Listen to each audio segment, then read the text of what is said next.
Hi hello. അപ്പോൾ ഇത് കണ്ടോ, ഇതുപോലെ ബുഷിയായിട്ട് നിന്ന സംഭവമാണിത്. അതെന്തോ ചെയ്തെന്നറിയാമോ?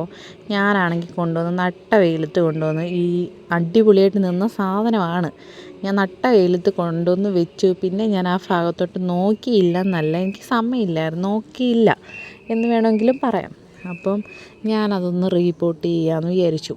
എന്നിട്ട് ഒന്ന് സെറ്റായിട്ട് ഒന്ന് വെക്കാമെന്ന് വിചാരിച്ചു. അന്നേരം നല്ല ഇച്ചിരി തണലത്തൊക്കെ എടുത്ത് വെച്ച് കഴിഞ്ഞാൽ നല്ല ബുഷിയായിട്ട് വളരുന്നൊരു പ്ലാന്റാണ്. അപ്പം ഞാൻ വിചാരിച്ചു ഇതൊന്ന് റീപോർട്ട് ചെയ്യാമെന്ന്. അതിന് ഞാൻ ഇതൊക്കെ വലിച്ചൂരി എടുത്തു. അപ്പം പക്ഷേ സോയിൽ അങ്ങനെ കട്ട പിടിച്ചിട്ടൊന്നും ഭയങ്കര ഡ്രൈ ഒന്നും അല്ല, എന്നാലും വലിയ പ്രശ്നമില്ലായിരുന്നു. പക്ഷേ ഞാനത് മാറ്റി ഇച്ചിരി വേറെ പോട്ടിംഗ് മിക്സൊക്കെ എടുത്ത് നമ്മൾ സെറ്റ് ചെയ്ത് അതിൽ രണ്ടാമതൊക്കെ വെച്ച് ഒന്ന് സെറ്റ് ഇട്ടു. അപ്പോൾ ഇത് നല്ല രീതിയിൽ വളരും. അപ്പം ഞാൻ കുറച്ച് തണലത്തൊക്കെ എടുത്ത് വെക്കാമെന്ന് വിചാരിച്ചു. പക്ഷേ ചട്ടിയിലിരുന്ന് ആയതുകൊണ്ടാണോ എന്നറിയത്തില്ല, അങ്ങനെ വെയിലത്തിരുന്ന പ്രശ്നമൊന്നും ഇല്ലാത്തതായിരുന്നു, എന്തോ പറ്റിയെന്നറിയത്തില്ല. അപ്പം ഞാൻ വിചാരിച്ചു എൻ്റെ കയ്യിൽ ഇത് 2 പോട്ടി മാത്രമേ ഇരിപ്പുള്ളൂ.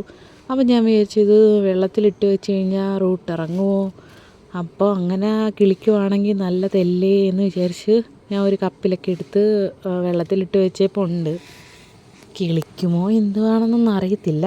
കിളിച്ച് കഴിഞ്ഞ് കഴിഞ്ഞാൽ നല്ലൊരിതായിരുന്നു. അപ്പോൾ വെള്ളത്തിലൊക്കെ ഇട്ട് വെച്ച് കഴിഞ്ഞ് കഴിഞ്ഞാൽ കിളിക്കുമല്ലോ, അപ്പം നമുക്ക് അങ്ങനെയും ഒന്ന് കിളിപ്പിച്ച് നടാമല്ലോ. അപ്പോൾ ഞാൻ കുറച്ച് കപ്പിൽ കുറച്ച് വെള്ളമൊക്കെ എടുത്ത് അതിനകത്തൊക്കെ ഇട്ട് വെച്ചിട്ടുണ്ട്. നമുക്ക് കിളിക്കുമോ ഇല്ലയോ എന്ന് നോക്കാം. അപ്പോൾ ഓക്കെ, ബൈ.